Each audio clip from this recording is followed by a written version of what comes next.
ఆమోసు 5వ అధ్యాయము. ఇశ్రాయేలు వారలారా, మిమ్మును గూర్చి నేనెత్తు ఈ అంగలార్పు మాట ఆలకించుడి. కన్నికైన ఇశ్రాయేలు కూలిపోయాను, ఆమె మరన్నిటికీ లేవదు. లేవని తోడొకడును లేక ఆమె భూమి మీద పడవేయబడి ఉన్నది. ప్రభువైన యెహోవా సెలవిచ్చినదేమనగా, ఇశ్రాయేలు వారిలో 1000 మంది అయి బయలు వెళ్ళిన పట్టణస్థులలో 100 మంది తప్పించుకొని వత్తురు. 100 మంది అయి బయలు వెళ్ళిన పట్టణస్థులలో 10 మంది తప్పించుకొని వత్తురు. ఇశ్రాయేలుతో యెహోవా సెలవిచ్చినదేమనగా, నన్ను ఆశ్రయించుడి. నన్ను ఆశ్రయించిన ఎడల మీరు బ్రతుకుదురు. బేతేలును ఆశ్రయింపకుడి, గిల్గాలులో ప్రవేశింపకుడి, బేర్షెబాకు వెళ్ళకుడి.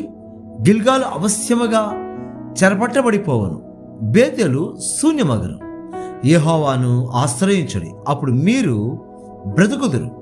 ఆశ్రయింపని ఎడల బేతేలులో ఎవరును ఆర్పివేయలేకుండా అగ్ని పడినట్లు ఆయన యోసేపు సంతతి మీద పడి దాని నాశనము చేయరు.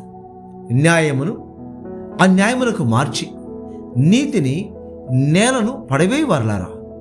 ఆయన సప్త ఋషి నక్షత్రములను మృగశీర్ష నక్షత్రమును సృష్టించినవాడు. కారు చీకటిని ఉదయముగా మార్చువాడు, పగటిని రాత్రి చీకటి వలె మార్పు చేయవాడు. సముద్ర జలములను పిలిచి వాటిని భూమి మీద పొర్లి పారజేయువాడు.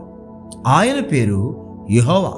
బలాఢ్యుల మీదికి ఆయన నాశనము తెప్పింపగా దుర్గములు పాడగను. అయితే గుమ్మములో నిలిచి బుద్ధి చెప్పువారి మీద జనులు పగపట్టుదురు. యథార్థముగా మాట్లాడు వారిని అసహించుకొందురు. దోష నివృత్తికి రూకలు పుచ్చుకొని నీతిమంతులను బాధపెట్టుచు గుమ్మమునకు వచ్చు బీదవారిని అన్యాయము చేయుట వలన మీ అపరాధములు విస్తారములైనవనియు మీ పాపములు ఘోరమైనవనియు నేనెరుగుదును. దరిద్రుల యొద్ద పంట మోపులను పుచ్చుకొనుచు మీరు వారిని అడగదొక్కుదురు. గనుక మలుపు రాళ్లతో మీరు ఇండ్లు కట్టుకొనినను వాటిలో మీరు కాపురముండరు. శృంగారమైన ద్రాక్ష తోటలు మీరు నాటినను ఆ పండ్ల రసము మీరు త్రాగరు. ఇది చెడు కాలము గనుక ఈ కాలమున బుద్ధిమంతుడు ఊరకుండరు. మీరు బ్రతుకున్నట్లు కీడు విడిచి మేలు వెదకొడి. అలాగు చేసిన ఎడల మీరనుకోను చొప్పున దేవుడును సైన్యములకు అధిపతియు నగు యెహోవా మీకు తోడుగా నుండును. కీడును ద్వేషించి మేలును ప్రేమించుచు గుమ్మములలో న్యాయము స్థిరపరచుడి. ఒకవేళ దేవుడును సైన్యములకు అధిపతియు నగు యెహోవా యోసేపు సంతతిలో శేషించిన వారి యందు కనికరించును. దేవుడును సైన్యములకు అధిపతియునైనా ప్రభువగు యెహోవా సెలవిచ్చినదేమనగా, నేను మీ మధ్య సంచరించబోచున్నాను గనుక రాజమార్గములన్నిటిలో అంగలార్పు వినబడును. వీధులన్నిటిలో జనులు కూడి అయ్యో శ్రమ అందరు. అంగలార్చుటకు వారు సేదె గాండ్రను పిలుతురు. రోదనము చేయ నేర్పుగల వారిని అంగలార్చుటకు పిలిపించరు. ద్రాక్ష తోటలన్నిటిలో రోదనము వినబడును. యెహోవా దినము రావాలనని ఆశ పెట్టుకుని ఉన్న వారలారా, మీకు శ్రమ. యెహోవా దినము వచ్చుట వలన మీకు ప్రయోజనమేమి? అది వెలుగు కాదు, అంధకారము. ఒకడు సింహము నొద్ద నుండి తప్పించుకొనగా ఎలుగుబంటి ఎదురైనట్టు వాడు ఇంటిలోనికి పోయి గోడ మీద చెయ్యి వేయగా పాపము వాని కరచినట్టు ఆ దినముండును. యెహోవా దినము నిజముగా వెలుగై ఉండదు కదా? వెలుగు ఏమాత్రమును లేక అది కారు చీకటిగా ఉండదా? మీ పండుగ దినములను నేను అసహించుకొనుచున్నాను, వాటిని నీచముగా ఎంచుచున్నాను. మీ వ్రత దినములలో కలుగు వాసనను నేను ఆగ్రానింపనొల్లను. నాకు దహన బలులను నైవేద్యములను మీరు అర్పించినను నేను వాటిని అంగీకరింపను. సమాధాన బలులుగా మీరర్పించు క్రొవ్విన పశువులను నేను చూడను. మీ పాటల ధ్వని నా యుద్ధ నుండి తొలగనీయుడి. మీ స్వరమండలముల నాదము వినుట నాకు మనస్సు లేదు. నీళ్లు పారినట్లుగా న్యాయము జరుగనీయుడి. గొప్ప ప్రవాహము వలె నీతిని ప్రవహింపనీయుడి. ఇశ్రాయేలీయులారా, అరణ్యమందు 40 సంవత్సరములు మీరు బలులను నైవేద్యములను నాకు అర్పించితిరా? మీరు మీ దేవత అయిన మోలెకు గుడారమును మీరు పెట్టుకొనిన విగ్రహముల పీఠమును మీరు మోసుకొని వచ్చి తిరిగదా. కాబట్టి నేను దమస్కు పట్టణము అవతలికి మిమ్మను చెరగొని పోవుదును అని యెహోవా సెలవిచ్చుచున్నాడు. ఆయన పేరు సైన్యములకు అధిపతియగు దేవుడు. ఆమోసు 6వ అధ్యాయము. సియోనులో నిర్విచారముగానున్న వారికి శ్రమ, షోమ్రోను పర్వతముల మీద నిశ్చింతగా నివసించే వారికి శ్రమ. ఇశ్రాయేలు వారికి విచారణకర్తలై జన్మలలో ముఖ్య జన్మలకు పెద్దలైన వారికి శ్రమ. కల్నేకుపోయి విచారించుడి, అక్కడ నుండి హమాతు మహాపురములకు పోవుడి, ఫిలిస్తీయుల పట్టణమైన గాతునకు పోవుడి. అవి ఈ రాజ్యముల కంటే గొప్పవి గదా, వాటి సరిహద్దులు మీ సరిహద్దుల కంటే విశాలమైనవి గదా. ఉపద్రవ దినము బహు దూరముననున్నదనుకొని అన్యాయపు తీర్పు తీర్చుటకై మీ మధ్య మీరు పీఠమును స్థాపింతును. దంతపు మంచముల మీద పరుండుచు పాన్పుల మీద తమ్మును చాచుకొనుచు మందలో శ్రేష్టమైన గొర్రె పిల్లలను సాలలోని క్రొవ్విన దూడలను వధించి భోజనము చేదురు. స్వరమండలముతో కలిసి పిచ్చి పాటలు పాడుచు దావీదు వలనే వాయించు వాద్యములను కల్పించుకొందరు. పాత్రలలో ద్రాక్షారసము పోసి పానము చేయుచు పరిమళ తైలము పూసుకొనుచుందరు. గాని యోసేపు సంతతి వారికి కలిగిన ఉపద్రవమును గురించి చింతపడరు. కాబట్టి చెరలోనికి ముందుగా పోవు వారితో కూడా వీరు చెరలోనికి పోదురు. అప్పుడు సుఖాశక్తులు చేయు ఉత్సవ ధ్వని గతించరు. యాకోబు సంతతి వారికున్న గర్వము నాకు అసహ్యము. వారి నగరులకు నేను విరోధినైతిని గనుక వారి పట్టణములను వాటిలోని సమస్తమును శత్రువుల వశము చేసేదనని ప్రభువైన యెహోవా తన తోడని ప్రమాణము చేశాను. ఇదే దేవుడును సైన్యములకు అధిపతియునగు యెహోవా వాక్కు. ఒక కుటుంబమందు 10 మంది మనుషులుండినను వారు చతురు. ఒకని దాయాది కాల్చబోవు వానితో కూడా ఎముకలను ఇంటిలో నుండి బయటకి కొనిపోటుకై శవమును ఎత్తినప్పుడు ఇంటి వెనుకటి భాగమున ఒకని చూచి ఇంటిలో మరి ఎవరైనా మిగిలి ఉన్నారా అని అడుగగా అతడు ఇంకెవరనూ లేరన్నును. అంతటా దాయాదిట్లన్నును, నీవికనేమీ పలుకక వరకుండము, యెహోవా నామము స్మరించకూడదు. ఎలయనగా గొప్ప కుటుంబములు పాడగుననియు చిన్న కుటుంబములు చీలిపోవుననియు యెహోవా ఆజ్ఞ ఇచ్చున్నాడు. గుర్రములు బండల మీద పరిగెత్తున అట్టి చోట ఎవరైనా ఎద్దులతో దునుదురా. అయినను మా శక్తి చేతనే బలము తెచ్చుకుందామని చెప్పుకొని మీరు వ్యర్థమైన దానిని బట్టి సంతోషించు. మీరు న్యాయమును ఘోరమైన అన్యాయముగాను నీతి ఫలమును ఘోర దుర్మార్గముగాను మార్చితిరి. ఇందుకు దేవుడును సైన్యములకు అధిపతియునగు యెహోవా సెలవిచ్చినదేమనగా, ఇశ్రాయేలీయులారా, నేను మీ మీదికి ఒక జనమును రప్పిందెను. వారు మహాతునకు పోవు మార్గము మొదలుకొని అరణ్యపు నది వరకు మిమ్మును బాధింతురు. ఆమోసు 7వ అధ్యాయం. కడవరి గడ్డి మొలుచినప్పుడు ప్రభువైన యెహోవా మిడతలను పుట్టించి దర్శన రీతిగా దానిని నాకు కనుపరచెను. ఆ గడ్డి రాజులకు రావలసిన కోత అయిన తరువాత మొలిచినది. నేలను మొలిచిన పచ్చిక ఎంతయు ఆ మిడతలు తినివేసినప్పుడు ప్రభువైన యెహోవా, నీవు దయచేసి క్షమించము, యాకోబు కొద్ది జనము గలవాడు, అతడిలాగు నిలుచును అని నేను మనవి చేయగా యెహోవా పశ్చాత్తాపపడి అది జరుగుదని సెలవిచ్చను. మరియు అగ్ని చేత దండింపవలనని అగ్ని రప్పించి ప్రభువైన యెహోవా దానిని దర్శన రీతిగా నాకు కనుపరిచెను.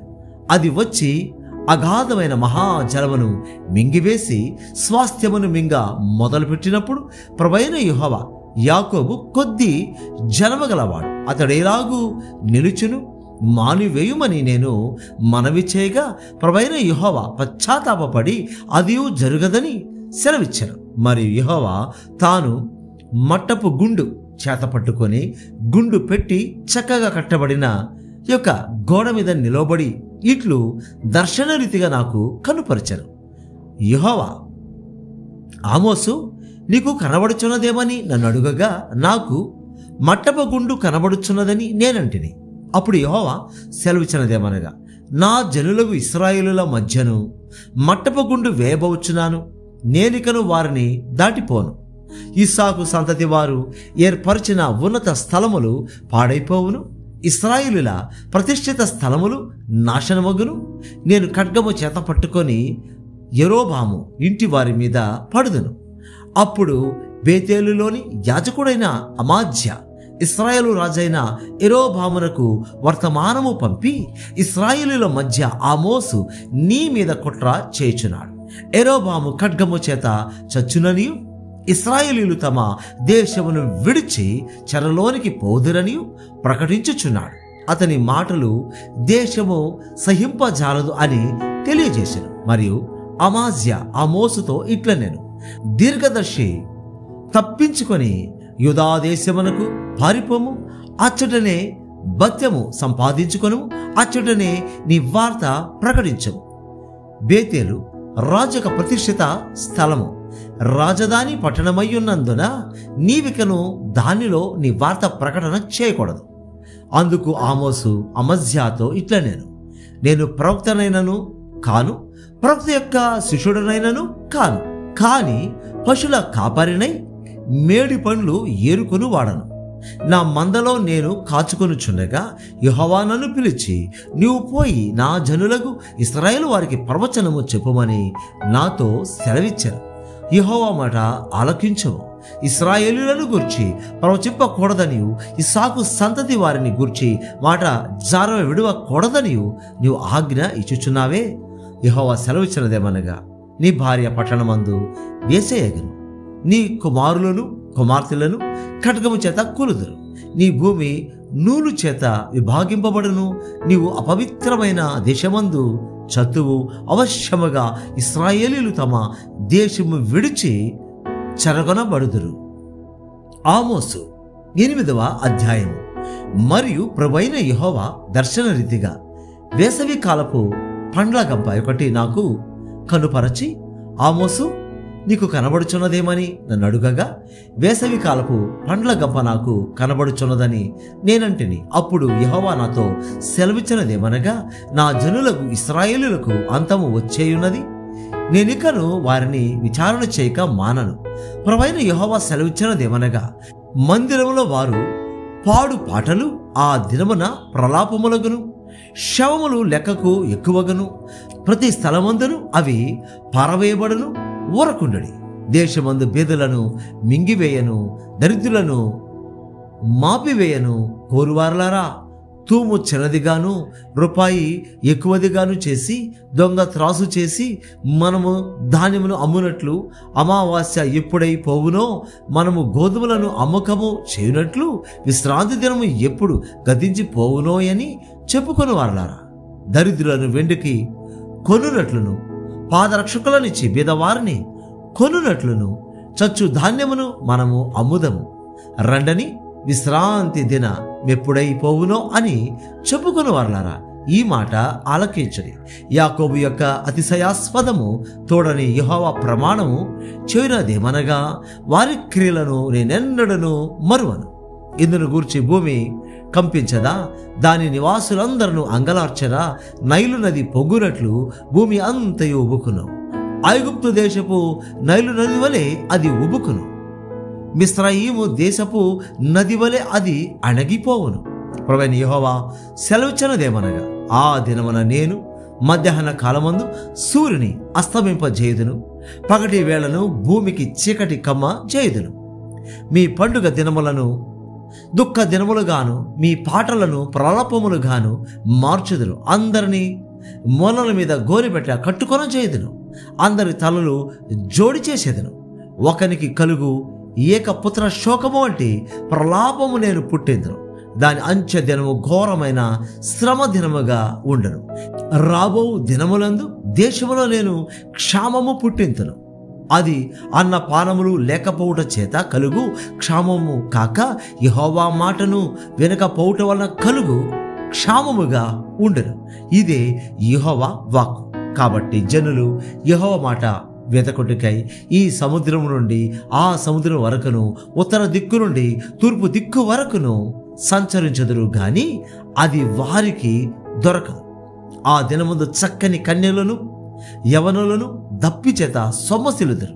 షోమ్రోనిక దోషమునకు కారణమగు దాని తోడనియు, దాను నీ దేవుని జీవము తోడనియు, బేర్షెబ మార్గ జీవము తోడనియు ప్రమాణము చేయవారు ఇకను లేకుండా కూలుదురు.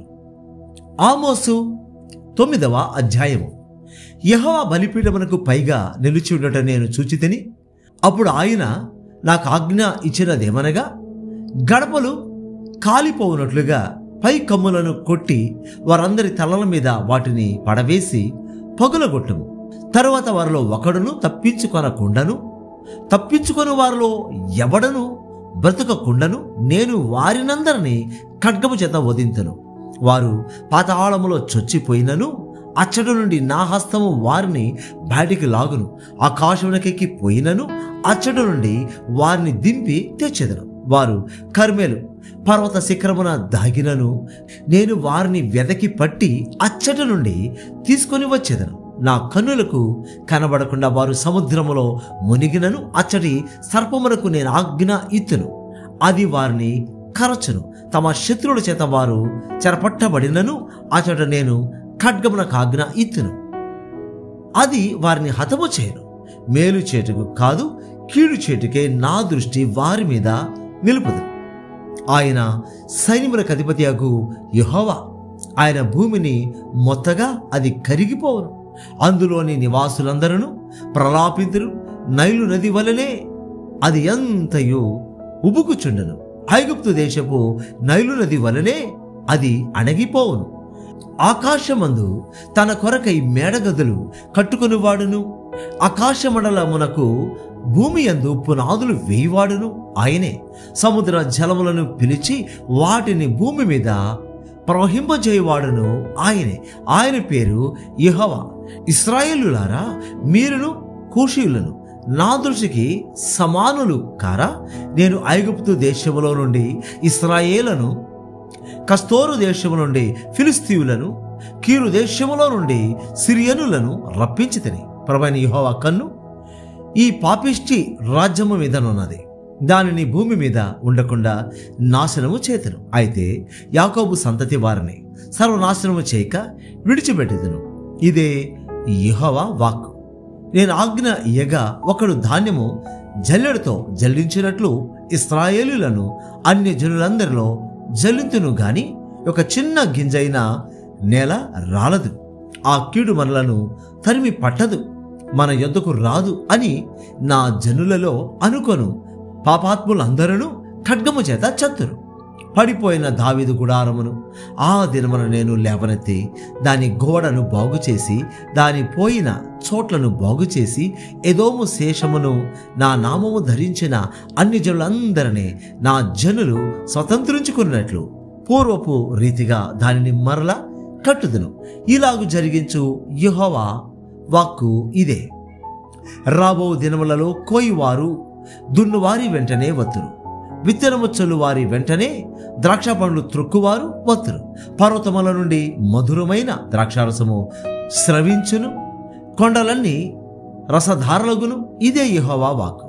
మరియు శ్రమ నొందుచున్న నా జనులకు ఇశ్రాయేలీయులను నేను చెరలో నుండి రప్పింతును. పాడైన పట్టణములను మరలా కట్టుకొని వారు కాపుర ముందరు ద్రాక్ష తోటలు నాటి వాటి రసమును త్రాగుదురు, వనములు వేసి వాటి పండ్లను తిందురు. వారి దేశమందు నేను వారిని నాటుదును. నేను వారికిచ్చిన దేశములో నుండి వారు ఇక పెరికివేయబడరని నీ దేవుడని యెహోవా సెలవిచ్చుచున్నాడు.